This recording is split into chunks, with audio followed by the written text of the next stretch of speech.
Hi, everyone. I am Jessica Hardy-Mictree. I am the category manager for swim here at BSN Sports and previously a 2012 Olympic gold medalist swimmer. Since the onset of the pandemic in 2020, BSN Sports has hosted over 250 free clinics and webinars geared towards helping coaches, and more than 300,000 have registered for a live event.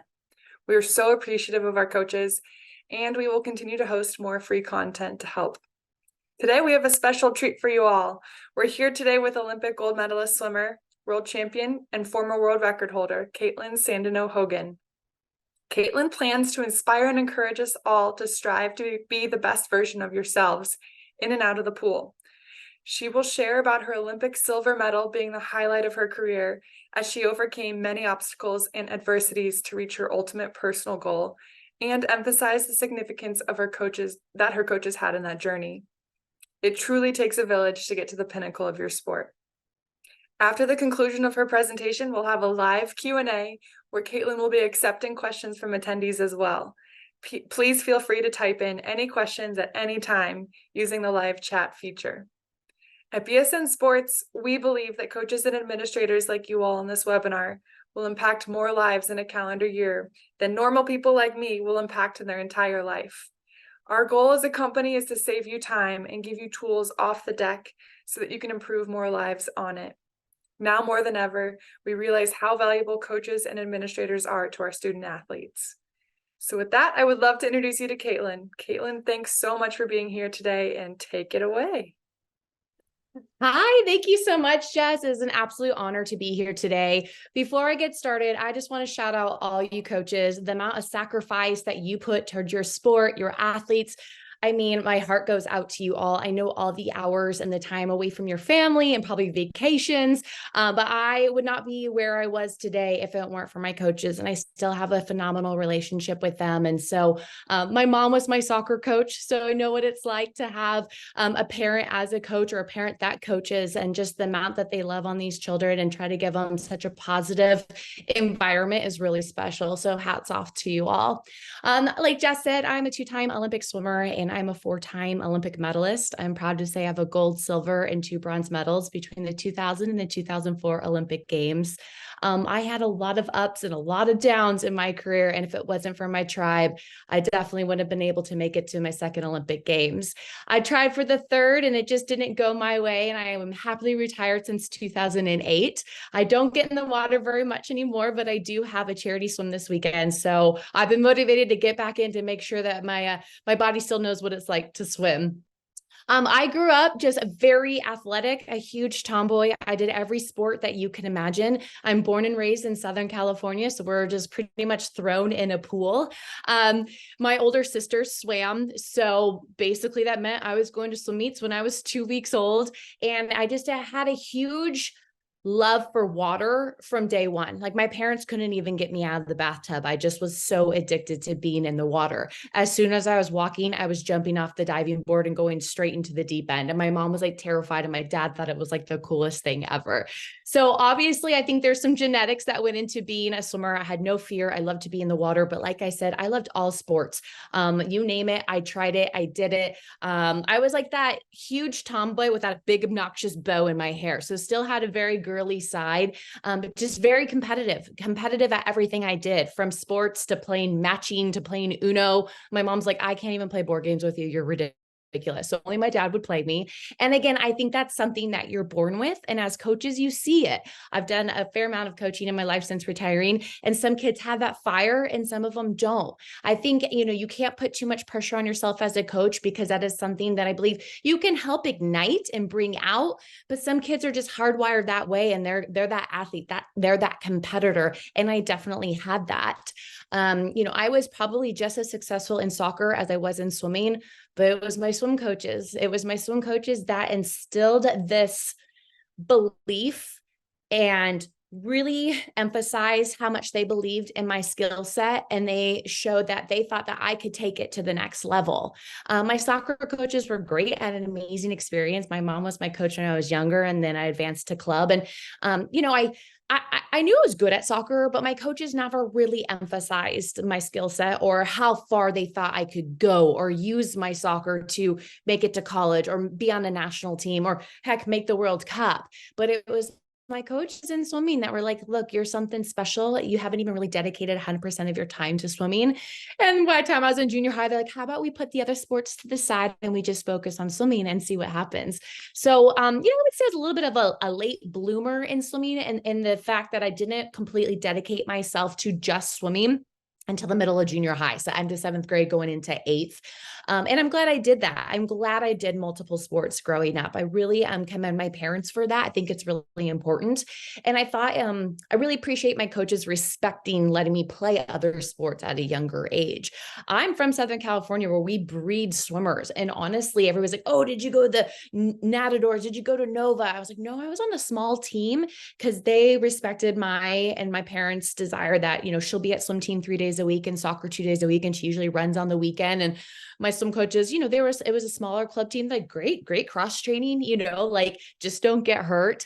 And, so I stayed on that smaller club team even after I stopped the other sports because it was just a really good match. A great relationship with my coaches, great communication. My coaches coached and my parents parented. And I think that's so important. I mean, there is a role for everybody, and making sure that there's a big distinction between that. I didn't feel like I got in the car, my parents were, giving me butterfly tips. They didn't know how to do butterfly. And I really appreciated that. It was like everybody had their supportive role. Something I really like to emphasize and bring up is I think a lot of my success came from feeling unconditionally loved from my parents. I knew my self-worth wasn't determined off of first place or last place. I knew that no matter what that swim meet brought, records, blue ribbons, whatever, want to say success-wise, I knew my parents were going to love me anymore because I got first. And I knew they weren't going to love me any less if I got last. And just knowing that I had their support and love, no matter what I did in the pool, that gave me the ability to never have the fear of failing because I knew it was unconditionally loved. So I got behind the blocks and I was never nervous. I didn't have anxiety. I wasn't throwing up. I was just like pumped, ready to go, like bring it. I'll race anybody, anytime, any day. And if I lose, I don't care. I still have a roof over my head. I'm going to have a dinner at night, a warm bed to crawl into, and my parents love. And I think that's just so important. And as coaches, I think that's something that you can teach other parents and letting them know what their role truly is. Because I know as coaches, you don't want them pretending to be coaches. And so you can just emphasize to these parents, like your number one priority is to show your child that's an athlete unconditional love. And I think that, that goes for everything in the classroom, and other areas of life as well. So a lot of my success, I credit to my parents for putting me in multiple sports growing up, really emphasizing being well balanced or well rounded. It wasn't just swim. It was school and swim and community and sisters and family and fellowship. And, I can't stress the emphasis on that enough. Being involved in school as class president, in yearbook, clubs on campus. I wasn't just a swimmer. That wasn't my identity. And I'm so grateful for that today as a grown adult. Yes, I'm very proud in being an Olympic swimmer and I own it, but I know that I have more to contribute than just being a fast swimmer. And something else that my parents always really emphasized for me was to always thank my coaches after every workout. No matter how much they just kicked my butt, I always went over there and I thanked my coaches. And it's something to this day that they still thank me for. They're like, I don't know if you realize how much it meant when you would come and would go out of my way to thank you for your workouts. So they always, that was instilled in us at a very young age to always thank your coaches after every workout. And then also my parents be a nice girl. Even at the age, I just turned 40 this year. Even to this day, my mom's like, am I traveling or doing a different event? She's like, have fun, travel safe, and be a nice girl. And that's just our priority in our family. Nobody's going to root for you if you're not nice. You're not going to have people supporting you on this crazy journey if you're not kind and supportive. I was very competitive and I was very intense in the water, but out of the water, I was like everybody's best friend. People said they were intimidated by me behind the the blocks because I used to get so locked in and so dialed in. And I do really have that competitive side. And then I got to know you and like the nicest person. So there's a time and place, for the competitive side that you have. I made my first Olympic team pretty quickly in the sense that I dedicated myself to the sport once I got to high school, 100%, end of junior high, I would say. And then, I was really short and skinny for my age. So the more mature and the ladies that had already gone through puberty had an advantage over me, but I held my own. I had very efficient strokes. However, when you're a little behind in the height and the weight department, it's a little bit more challenging to keep up the ladies that have already gone through their growth spurts and a little bit more meat on their bones. But I hung in there for a good amount of my high school career. And then when I turned 15, I got a little bit taller and a little bit more weight on me. And I made my first international team in 1999, where I made the Pan American Games. For the Pan American Games for swimming, it's kind of like our national B team, if you will. And I was just thrilled. I was 16 years old going to Winnipeg, Canada. And, I was good, but I don't think I really realized how good I was until I got to this meet. I won the 400 free and the 800 free, my two individual races, and I broke a Pan American record. And that's kind of when the light bulb went off. I was like, okay, here I am at my first international competition. I just won my two races that I have here. And the next year is the Olympics. And that's the first time I think I really realized that I had, like, in myself, I realized I had a lot of potential. My coaches were talking about it. Other coaches were talking about it. My teammates were telling me how good I was. But I think when you're that young and when you're kind of naive in general into the sport, I just worked really hard. I did what I was asked. I went to bed early. I had pretty good nutrition, and good things happen. I grind. I really did grind. My coaches to this day, we just had dinner like a month ago, and my coach is like, I don't think you realize like how hard the sets were that you did. I'm like, well, like, what did we do? And he started telling me some things. I'm like, oh my gosh, I can't believe I did that. He's like, you didn't complain. You thanked us afterwards. You just grind. And I just think, if you can have that relationship with your athletes where they just trust you, they got to buy in. And I was in, and so after the Pan American Games, my coaches brought me in for a meeting, and they just said, look, kid, Olympic trials are next year. Do you want to train for them? I'm like, yeah, let's do it. And that's the only time we talked about the Olympics. They said, why don't you fill your parents in that this is the goal? This is, what we're going to, set ourselves up for. But other than that, we don't need to talk about it again. We don't need to, start stressing out about it. He's like, we're just going to keep doing what we're doing, but I just want to make sure you're on the same page. Started doing a couple more morning workouts. The intensity, we were a very distant oriented program. We trained a lot, kind of old school, old fashioned. I swim distance events. So we put in the time, we put in the yardage, and I made my first Olympic team in 2000. I was 17 years old. That's surreal. It's so surreal. For swimming, the first and second fastest American in their event qualify for the Olympic team. I qualified on the first night, which was good because I was starting to feel a lot of eyes on me. It was like a lot of people were like, oh, she's going to make the Olympic team. Oh, she's only 17. Like she just kind of came up onto the scene rather quickly. And I felt it, but I was okay with it. Again, just kind of like, why are these people looking at me? And thank goodness this was before social media. So just kind of had those blinders on, and I got in and I did my thing and I qualified for my first team. And I'll never forget the emotional wave that I went on making that team. And all I wanted to do was find my parents. They're in the stands. We were in IUPUI in Indianapolis.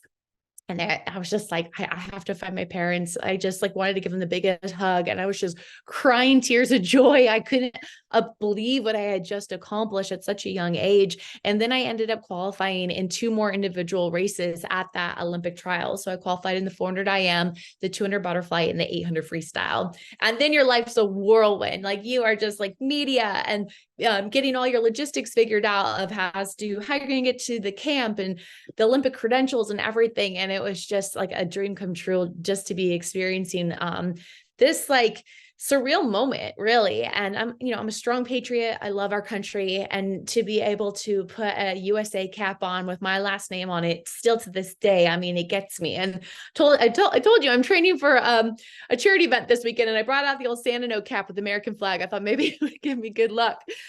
So just so much pride representing my country. And so the first night was my best race, the 400 IM at the Olympics. And I had a lot of outside noise that I wasn't used to. Usually like swimming is pretty under the radar. It doesn't get that much attention in the US. It gets picks up around the Olympics. It's obviously a very popular sport during that time. But my first Olympics was in Sydney, Australia, where swimming is their number one sport. And so all eyes on us, so much media. They're making like all this like rivalry between us and Australia, and learning that people were like betting on races and who was going to come home with the gold and the silver. And I was like, wow, this is surreal. This is not like how swimming is back in the States. And then I started kind of getting swept up in this outside noise, and people were saying, oh, Kaitlin, you're predicted, or people are betting on you to win the 400 IM on the first night, and you're going to bring us home our first Olympic medal. And I was like, wow, that's a lot of pressure at 17 years old. This is like my second major international competition. And I'm just kind of new to the scene here, but let me see what I can do. And I remember walking out, I had qualified for finals, which was a huge feat in itself. And I remember walking out behind the blocks and my legs just felt like jello, just hearing everybody and seeing everybody in the stands and the Aussies going crazy. And I was like, wow, this is not a high school swim meet anymore. Like this is the real deal. And that was the first time I felt really, really nervous in my swimming career. But I had met with my coaches and had a game plan. I was like, stick to your game plan, stay in your own lane. And I got behind the blocks and I dove in, and everything was out the window. I was so wrapped up in swimming somebody else's race. I took it out so fast, what I usually don't do, because the girl next to me was taking it out so fast. I'm like, I got to keep up with this lady. If I'm supposed to win, I got to be in this race. And oh man, I just had a very, very tiring race. Very much not how I typically swim my 400 IM. When you swim, you can kind of see where you are in the lane. And I thought I was third, and I was like, okay, well, third's a bronze medal. Like I can be happy with that. And I touched and I looked up and it was like, Sandino, Kaitlin, USA, fourth. And I was like, wait, what? Fourth? I was like, fourth does not win a medal. I was supposed to win a medal, and they were saying it was going to be gold. And I was crushed. I was so crushed. And it was the first time in my swimming career where I was just like, I don't like this. This is not fun. This is not what I thought I was going to do. I wrote in my journal that I felt like I let the country down. So that's some pretty intense, heavy feelings on a 17-year-old. So I get out of the water. I'm so mad at myself. I can't believe what I just did. And I go through the media, and I was like media's darling at that time. And I just didn't want to talk to anybody. And I was so upset. And I just went to the warm down pool and I just started crying. And my coaches tried to come over, and I just wanted nothing to do with it. And then a teammate came up to me, somebody that I really respected and somebody that was from my area, young as well, but had already been to the Olympic Games, Amanda Beard. And she said to me, what's wrong? I was like, oh, Amanda, I just got fourth. She's like, well, yeah, what's wrong? I was like, oh, Amanda, I can't believe I just got fourth place. She like asked me again. And I was like, Amanda, I just got fourth. I was like supposed to win. And she looked at me and she's like, you're 17 years old and only 3 people in this world can beat you in the 400 IM. I was like, perspective. And it was right then and there where my whole attitude and my whole outlook and just kind of my mindset like reshifted or just shifted, I should say, and kind of just got back to like old Kaitlin and just swimming because she loves it and it's competitive and doesn't matter what place I get. Like, I know I'm still loved. So right then and there, like, my attitude redirected. And I would say, I had this new mindset that was like, okay, swimming is all based off time. Every time I swim, I'm going to try to do a best time because that's my best that day. And no matter what place comes with it, I'm going to be happy with that. Because if you go your best, you can put your head on your pillow at night and know that was the best you've ever been. So my next race was an iconic race, 200 butterfly, where our U.S. Swimmer Misty Hyman beat Madam Butterfly from Australia, and like this huge upset. And it was so surreal to be in the pool with her. I won a best time, but I got 6th. But I got to swim over to my teammate and lift her hand in celebration, and it was just an iconic moment for USA Swimming and just at those Olympic Games. So it was really special to be in that. That race wasn't about me, really. It was about embracing with a teammate, which was really cool for me because I was on such a small team and I wasn't at college yet. So experiencing what it was to be a strong teammate and to be there for a teammate and to celebrate with a teammate and to see how much she had trained to be there. That was really cool for me. That was like the first time I really got to like embody a teammate representing the US. So that was special in its own right. And then finally the 800 freestyle was like my swan song. I'm like, all right, I'm just gonna give it everything I got. And I stuck to my game plan. I connected with my coaches. They recentered me that this is what we're going to do. You know how to do this, stay in your own lane. And that is something that just really resonated with me for the rest of my career. And it's so important as coaches, like, you have to have your athletes stay in their own lane. Yes, use the other lanes to motivate you, to make you competitive. But when it comes down to it, you're the only one out there. You have your skill sets, you know your strengths, you know your game plan. Stay in your own lane and stay committed to what you train so hard together with. And so for the 800 free, I just kind of hung in there the whole race, turned it on at the end. It was the longest women's race at that time, the 800 meter freestyle. Got my hand on the wall for a bronze medal. And I was like, yes, I did it. And I just crushed the best time. And it was just an amazing way to wrap my first Olympic Games. But more than anything, obviously coming home with the medal was super special, but I just learned so much. That experience is just, it's priceless. And I think, as coaches, you hope and you pray that your athletes just get more and more experiences, because that's how they're going to learn. And when they fail, a lot of times they're going to learn more. And I think it's got to be hard. I hear that as parents tell me it's really hard to let your children fail, but that's the way they're going to learn. And so I don't think, necessarily I failed that meet, but I had my own personal fails, but I learned so much from that. So once you get a taste of the Olympics, oh man, you want to go back. And going to 2000, I I wanted to make 04 so badly. I came back and I was a senior in high school, so that was a little surreal, but my community was amazing and so supportive. Took a little bit of time off to be a normal senior in high school, went on my recruiting trips, was just so blessed and grateful to have a full ride scholarship. Committed to the University of Southern California, go Trojans. Couldn't go far from home. I'm a homebody, love my parents, love my sisters, and USC only being about an hour away from us, 2 hours in traffic, was just the place for me to be. Very similar swimming programs. So I went into USC with a lot of eyes on me, top recruit in the nation, already went to the Olympics, got there with the shoulder injury, was sidelined right away. I don't like that. I don't like sitting on the sidelines. Injuries obviously are very challenging. And I'm sure as coaches, it's hard for you to see your athletes go through these. But in swimming, shoulder injuries are very common. It was nothing I was too worried about. Just needed some rest. Like I said, as a distance swimmer, so we grinded a lot, and that just takes a little toll on the shoulders. So, the process of that was physical therapy and rest and patience. And then in December of my freshman year, I woke up for morning workout, which I'm not a morning person, so I don't know how I did morning workout as a swimmer, and was plugging in Christmas lights in my dorm and just felt this excruciating pain in my back, like took my breath away. It hurt so bad. It hurt to talk, walk, move, cry. And I got to morning workout that day. I still went down there and I'm just like, you gotta be kidding me. Like my shoulders are starting to get better and on my back, like, what is this? I thought it was just like a twinge. I slept funny. So I got in and I started swimming. I'm like, I can't do this. I can't swim. It hurts so bad. But I don't complain a lot. And I didn't want to be that freshman that all she does is complain when she gets here. So I told my assistant coach, I'm like, hey, my shoulders just still kind of bother me. I think I'm just going to go to the training room today, if that's all right. He said, oh, yep, for sure. We want to keep moving forward, good communication, and so I went to the training room and I didn't know what was wrong with me. And I just remember like stopped on campus and I just started crying and I'm like, this is so painful. And I made my way to my coach's office and just like threw myself down on his couch and in his office. And I was like, I don't know what this pain is. It hurts so bad. I was like, it's not my shoulder. I said, I didn't want to say it was my shoulder because I didn't want to just keep complaining. I'm like, I feel like I have, I owe it to the school. Like here I am on a full ride scholarship and I can't even compete. And now I'm hurt again. And so that started a very long, exhausting, frustrating journey. Nobody knew what was wrong with me for like 8 months. I went to every specialist in LA, Orange County. I had every test. I tried everything and it was so debilitating, but I still just tried to swim through it. They're taping my back, I don't know how, but I still made it to the NC2As. I was swimming with tape on my back.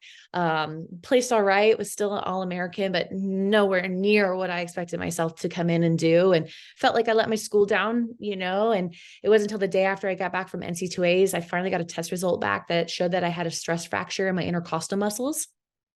I also have asthma and went through a lot of illnesses with just a lot of coughing, a lot of bronchitis, a lot of sinus infections.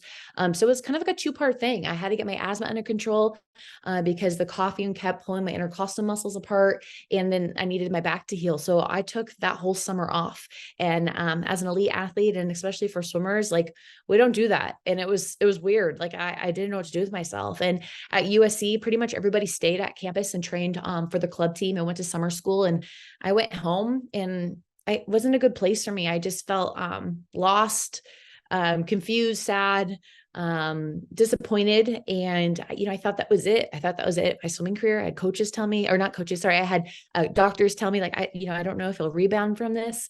I don't know if you'll ever be as fast as you were at 17. That could have been your pinnacle. And that hurt, and then started putting on some weight because I wasn't able to exercise and was just kind of depressed and bluesy. And all my friends and teammates were at school, and just kind of a lonely time in my life. But again, man, if it wasn't for my tribe, my parents were just through it thick and thin with me. And my coaches were just relentless. Like they would not let me give up. And they just really believed in me and my mental attitude when I was getting down. They were there to pick me up. And, obviously as those athletes, like we do the work, but we need those mentors in our lives. We need that positive self-talk, because especially in swimming, your face is in the water all day and there's a lot of thoughts that go through your mind. So having that support and positivity that came from my coaches and came from my trainers and came from my family, like that's what got me through this really challenging time. And it took a while. Like my sophomore year is like 2 steps forward, 1 step back. And I started all over from scratch again. Like I started with like 100, which is like 4 laps in swimming for all our non-swimmers out there. And I used to do like 9,000 meters of workout, and so it was baby steps starting all the way back from zero. So the sophomore year was tough, but I was determined. I felt like I was mentally in a good place, and I felt optimistic. Things started going better. And then I was in a car accident, and I was just like, you got to be kidding me. Like it was one thing after another. And I was supposed to leave for NC2As like days later. And the ER doctor was like, I don't think you'll be able to compete. Like you're pretty bruised and banged up, and the airbags exploded. And I was like, no, I got to go. Like I got to go to NC2As. Like it has just not been a great start to my college career. I got to be there. He's like, okay. So I went, got there, got the flu. And I was just like, man, what is going on? It is literally one thing after another. And I was just like, it's just like, I call them speed bumps. Like I kept getting slowed down, like just when things are going great. And I was like, moving forward, speed bump to slow me down. But that's exactly what they are. They're speed bumps. They aren't stop signs. And I'm so grateful that I had that mentality that was like, this too shall pass. And ended up again, just having a very decent meet considering. And then my junior year, I'm like, okay, this is the year. This is when I'm going to rebound. And sure enough, like not sure how I did it, but just through positive mindset and support of my staff, I made it through to having a very successful junior year at NC2As. I finally won my first 2 NC2A titles and broke my first American record short course meters. And that was a year going into the next Olympics. And I was like, all right, this is going to be it. This is my year. I feel good. I'm back. I'm mentally there. I'm physically there. But then mentally I felt there in practice, but I don't know, I'd get to meets and I kind of felt some like self-doubt creeping in. And I'd never had that before, never had that self-doubt before injury. And I was like, kind of sizing up my competition, like, oh, she's been really good lately. And she's been like, unbeatable. And can I beat her? And I used to be able to beat her. And so that was weird for me because I've never felt that lack of confidence. But honestly, it just took one really great swim meet and I felt back. I was like, I got this. And then it was kind of nice to be under the radar again. Not a lot of eyes on me. I feel like people were like, oh, is Kaitlin still swimming? I'm like, yes, I am still here. I am still trying to make another Olympic team because, oh man, that was amazing to represent the United States. So I made it to the Olympic trials, which was a godsend in itself. I was just so grateful to be there. Felt happy to be swimming again. I mean, quite frankly, I went through so much time where I felt burnt out and was like over the sport, but I felt that love again. And I felt like reignited and refreshed after everything that I'd overcome. And at trials, I just wanted to be there. Obviously, I wanted to make a second Olympic team, but I was just thrilled I was there. And the first night it was the 400 IM. And I'm like, let's see what I got. Ended up getting second in that race. And I was like, okay, all right, that means I made the Olympic team. But I looked up and I saw my time. I was like, oh my gosh, I have been going the same time for so long, 4 minutes and 40 seconds. And that got to me because remember I told you my goal was every time I swam to go best time. And I was like stuck at this plateau for like 4 years in the 400 IM, which was my best race. I was like, I have to break that 440. And so I got out of the pool and I was like kind of annoyed, but I was also like pumped that I made the Olympic team. But I'll never forget, I had this media person from USA Swimming came up to me and was like, Kaitlin, after everything you've just gone through, I have never seen somebody so disappointed and they just made the Olympic team. I'm like, no, don't get me wrong. I'm so grateful I just made this Olympic team. But just time, like I've been going that time since I was like 17 years old. Like I need to break that time. This is getting really frustrating. And I had these moments like before that when I was going the same time and I had a meltdown to my coach. I'm like, I'm done with this event. I never want to swim it again. He's like, nope, this is your best race. You're swimming it. So you have those coaches that just don't let you give up. And so, at that Olympic trials, I ended up qualifying for another. So I had 3 individual races and then qualified for a relay too. So not only did I make the Olympic team, I had 4 races to be looking forward to in Athens, Greece. And this is before NIL days. And I had the opportunity to turn pro. And so I did. I signed with Nike and just felt just so grateful for the opportunity to have some financial support going after my dreams. Signed a couple other contracts. But then it was time to get locked in. It was like, all right, I made it to Athens. I have one goal, and it is to break 440 in the 400 IM. And this plateau of 4.5 years, I've had enough. I am older. I am stronger. I am more developed. I have more confidence. My technique is on point. Like that 440 has got to go down. And so, I shared that with my staff, like my support staff, my coaches, our technique trainers, a few teammates, but not too many. I like to kind of keep my personal goals pretty personal. But I took it upon myself. I came to practice early. I stayed to practice late. I knew my weakness. It was breaststroke. And I was like, okay, who can teach me breaststroke? Because I feel like I need to start over. So, I met with Brendan Hansen, who was the men's world record holder. I'm like, teach me what am I doing wrong? I seeked out what I know I needed help with. And I think it's really important that we teach our athletes that, obviously it's great to practice the things we're great at, but we really need to practice what we're not great at to become greater. And so focusing on your weakness, I know is not fun and it's not usually easy and it's not enjoyable, but that's the only way you're going to improve. And I knew where my weakness was. And for IM, it's all 4 strokes. And so it's like, all right, I got to figure out this breaststroke. So I put in so much time and energy into that stroke, but it was still just really enjoying the process. I was so grateful to be there, so happy to be with my teammates and to be representing our country again. And, fast forward, there's a lot that happens between training camp and getting to the village and checking out the village for another training camp. And I mean, it's just surreal. It's an crazy, amazing, just a really priceless experience. Again, 400 IM was on the first night. So I swim prelims. And I finished and it felt good. I just swim to make top 8. I finished, I think I was like 441 or 440. And I was like, of course, 440 again. Awesome. And so honestly, at this point, I kind of laughed. I was like, oh, this is like a sick joke. But then I was so excited to swim that night. And I love to sleep and I usually take big naps before competitions and I couldn't sleep. I was so excited to race. I love to race. And it was like, I feel good. I feel strong. I feel confident. I don't know how to explain it. Like, I just felt so ready. So I remember walking out and just taking it all in because I think I had a new sense of gratitude and appreciation for being there after everything that I'd gone through at SC those first couple of years. And, I got out there wearing my Team USA and being in my USA swimsuit and just took it all in and get behind the blocks. And the woman next to me, Yana Klachkova, is the defending Olympic champion, the world record holder. And in 2000, she won and she beat me by 7.5 seconds. She was the girl. She was the woman that I swam a different race to try to keep up with. And I was like, oh, so we meet again 4 years later.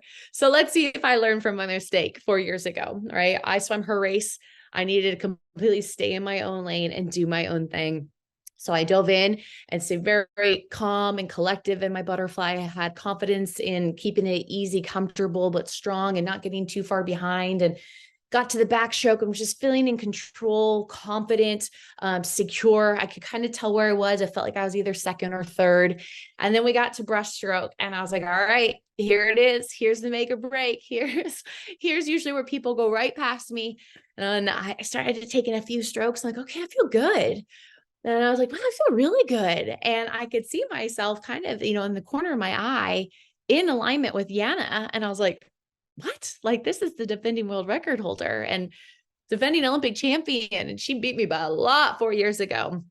And all of a sudden, I just felt like this surge of confidence and energy. And I was stroke for stroke with her, battling back and forth. And I couldn't see anybody else around us. And so I was like, we're either doing really great together or we're really far behind together because I don't sense anybody. And so we turned for the last 100 meters freestyle. And it was just every time I looked, I could see her and I could just see the sides of the pool just going crazy and everybody standing up. And I just felt on fire and I didn't even feel tired. Like it was like this out of body experience where I just was like, I felt like I could have just kept going. And usually I'm pretty exhausted at this point. And we flipped going down to the last 50 and we're just stroke for stroke, like who's going to win under the flags again, stroke for stroke. And I touch and I look up and it's like Sandino, Kaitlin, USA, second. And I was like, okay, all right, Olympic silver medal. I like that. And then I'm like looking to like make sure I'm reading my time right and checking out, like make sure I'm looking at the right lane that matches with my time. And it says 4:34:95. And I just kind of start doing this in the pool and like looking around. I'm like, is this for real? Like 4:34? Like I would have been happy with 4:39, 4:38 would have been like amazing. And I couldn't believe what I had just overcame and accomplished. And I just wanted to break that dang 440 plateau that I had for so long. And just to not only break it, but to crush it was just so surreal. I broke a 12-year-old American record. I got second by 12 100ths of a second to Yana Kletkova. Just like a out of body experience. And again, I remember getting out of the pool and all I wanted to do was to see my parents and see my coaches and just thank everybody for not letting me give up on this. And just so like, I don't know, even to this day, it makes me emotional. So, you get out and we live in such a society where it's all about gold and winning the gold and being first and being the best and et cetera, et cetera. And I got out and the media was like, oh, how does it feel just to miss an Olympic gold medal? And I'm just like, oh man, like if you only knew, like everything that I just went through. My Olympic silver medal is my gold. It's my personal gold. And it was all about the journey. And it was all about the people that helped me get there. And the rest of my Olympic games was surreal. I got bronze in the 400 free, I got fourth in the 200 butterfly. And then my last race of my Olympic career, I was on the 4x200 freestyle relay that won gold and broke a world record, the oldest world record in the history books, and the last East German women's record that stood. And so, I mean, it's special. Like I have this gold medal here, which I'm so proud of, and being from Athens, and there's so much history behind it. But when I think back on my career, I always think about this silver medal, and it's so loved on. It's so worn. I love to share. I love to talk about it. I love for people to hold it because this is my career in a nutshell, because it just signifies everything that I overcame. And I just think that's life. And I think that's relatable. And I think it's realistic. Like every season is not going to be a great season. And you're going to get these speed bumps and you're going to have these trying times. And as a coach, you're going to see your athletes go through these times, but it is going to be so worth it in the end. Sports are bittersweet. They truly are. And I'll never forget the embrace I had with my coach after that race and just the huge hug and just how proud he was. And he talks about that still to this day. He's like, I'll never forget how excited you were afterwards. And, I don't know. I mean, that's just what sports are about. And never again did I swim that fast in the 400 IM. And never again did I, have that kind of out of body experience in that 400 IM. From there on out, it always hurt. It was special. It was really, really special. And that's what I like to share. And I'm so grateful that I got to spend some time with you all today. Thank you for dedicating some of your time on, I'm sure, this busy Tuesday. And again, hats off to what you do for your sport and for your athletes and for your community. I think sometimes it could be a really thankless job.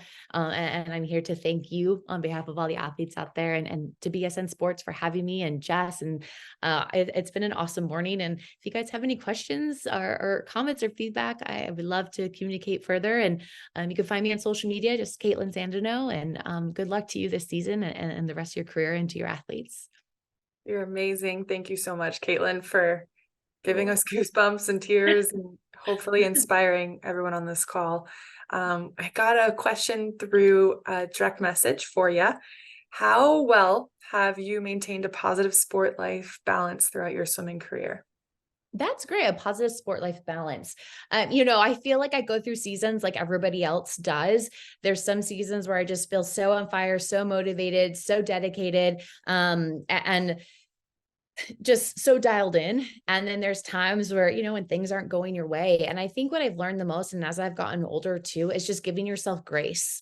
I think, it's hard, especially in this culture that we're in, to always go, go, go, grind, grind, grind, always be busy, always giving 100. I hate that 110%. Like there's no such thing as 110. So it's just like, giving yourself grace when you feel 80%, when you feel 70%, because I feel like that's when you don't recover. Like when you don't feel that good, that is your body telling you, like, you are not a machine. You need to give yourself some grace, some time, some rest. Your body has to recover. And I think as we're getting advanced in our science of sport, they're showing that emphasis of how much your body needs to recover, how much you need to sleep, how much that nutrition weighs in on it. As I've gotten older, I obviously don't compete anymore. I tried to stay active and fit and healthy. But for me, I am a huge advocate of sleep and nutrition. And, people are like, oh my gosh, you look great. What's your workout routine? I was like, honestly, it's more on the self-care, and it's just being active, being outside, being in nature, and being good to your body, like as you age. So I hope that answered that question. I think, for the most part about balance that I think is so important is being good to yourself and giving yourself grace on the days where you're not feeling 100%. That's beautiful advice. Thanks so much. I have two more questions coming in already. Wayne asked, how did you handle your coaches' different styles? Did you experience loud, quiet, and hybrid coaches? That's a great question, Wayne. I love that. Actually, I think I saw one of my coaches on here. Larry, are you still on here?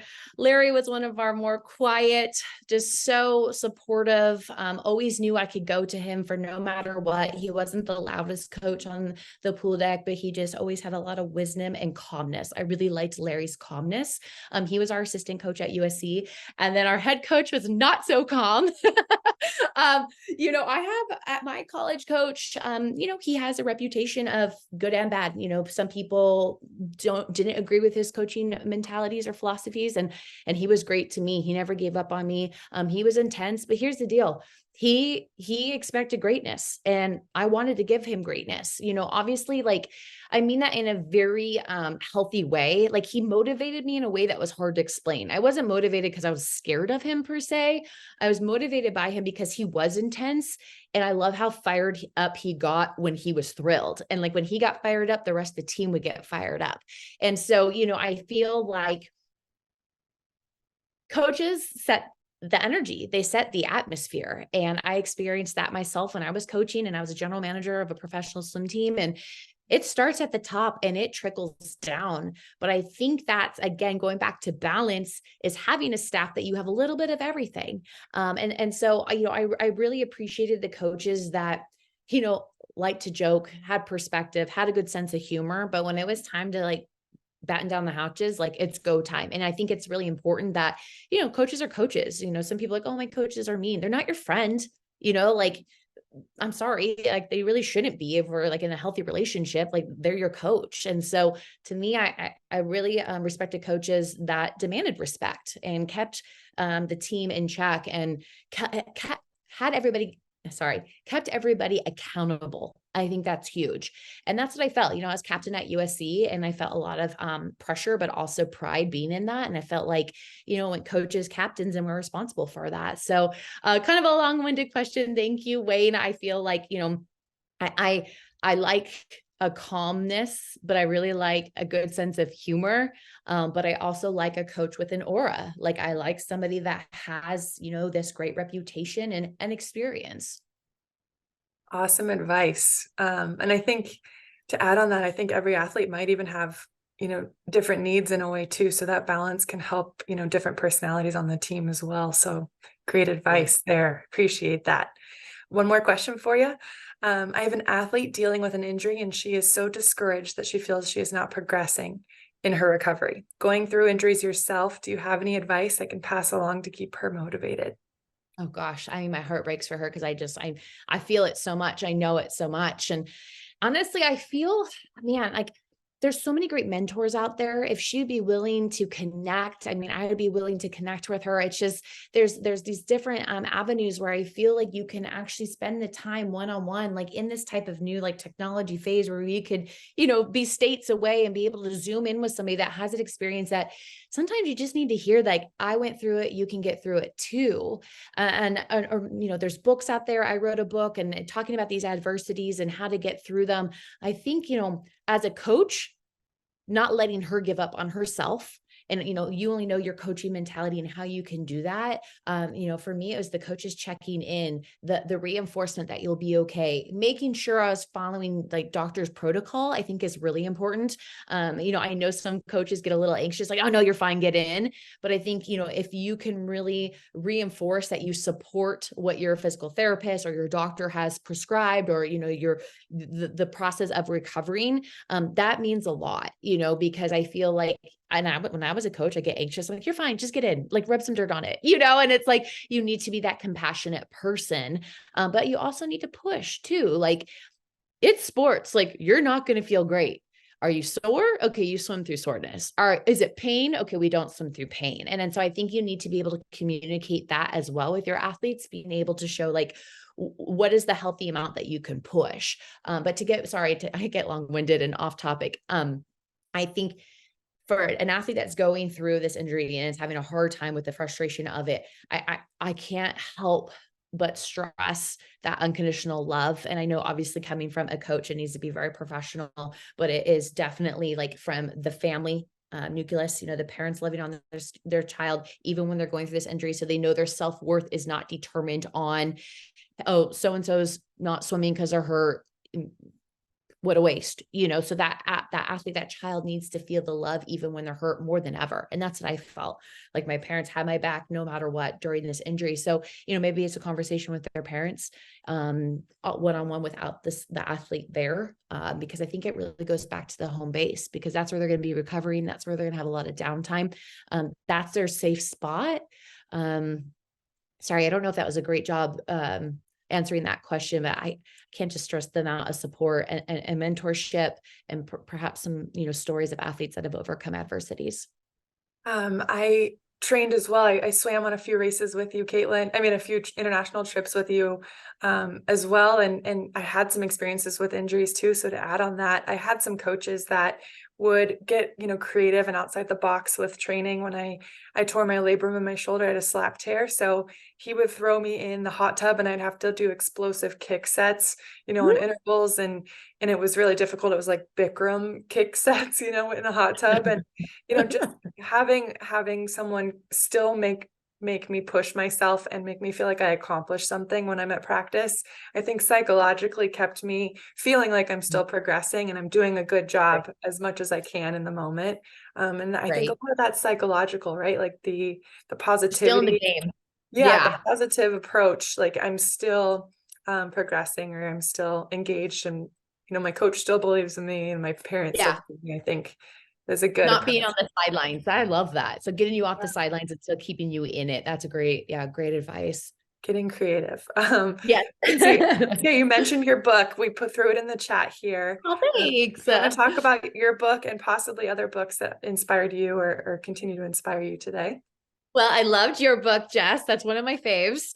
So make sure you can check out Jess's book. My book is really it's my story from start to end. Obviously my story is still being written, but as far as a couple years after my swimming career went up to that point, a little bit more long-winded than our time that we shared here together. Really, I wrote it for myself. It was on my bucket list. It was something that I wanted to have. I, I joke about it, but I don't think I should. I kind of have I do have a bad memory. And so I was like, I don't want to forget these stories, these moments, these feelings. I want to get it down in a book. So I wrote the book for myself. And, I was doing some motivational speaking and people were like, oh man, I would love to hear the rest of your story. You only talk for 45 minutes or so. And so I, kind of just wrote it to go with the speaking. And, it's for me, like people are like, oh, how's your book doing? How are the sales? I'm like, I don't know. I don't care. Like it's on my mom's shelf. I have it so I don't forget and we're good to go. But it's funny because as much of an athlete as I was and still am, I really just kind of did my own thing. I didn't read too many books. I didn't watch too much film. Like I just kind of got in and did my thing. And I feel like swimming took up so much of my life as it was that the hours that I wasn't in the pool, I wanted to be doing like other things, shopping, dinner. I loved going to musicals and plays. And, I wasn't a sports student, it wasn't all consuming. But I am really excited. It's college football season, everybody. Now it will be all consuming. Go college football. Love it. I wasn't fishing for that question, I promise at all. But I always ask people that, in case Oh, it helps stop. other coaches on the call, to read more books or podcasts. Yeah, I think you're good I, at that. I think the more you share, the better. So hopefully sharing today was helpful for everyone on this call. We had some awesome questions. Thank you. Amazing story, Kaitlin. We can't thank you enough for your time and your graciousness, as always. Thanks so My much pleasure. for everyone, and thanks to BSN for hosting this and providing these kind of resources to support coaches. That's always our goal, and we're grateful for you all. Thanks so much.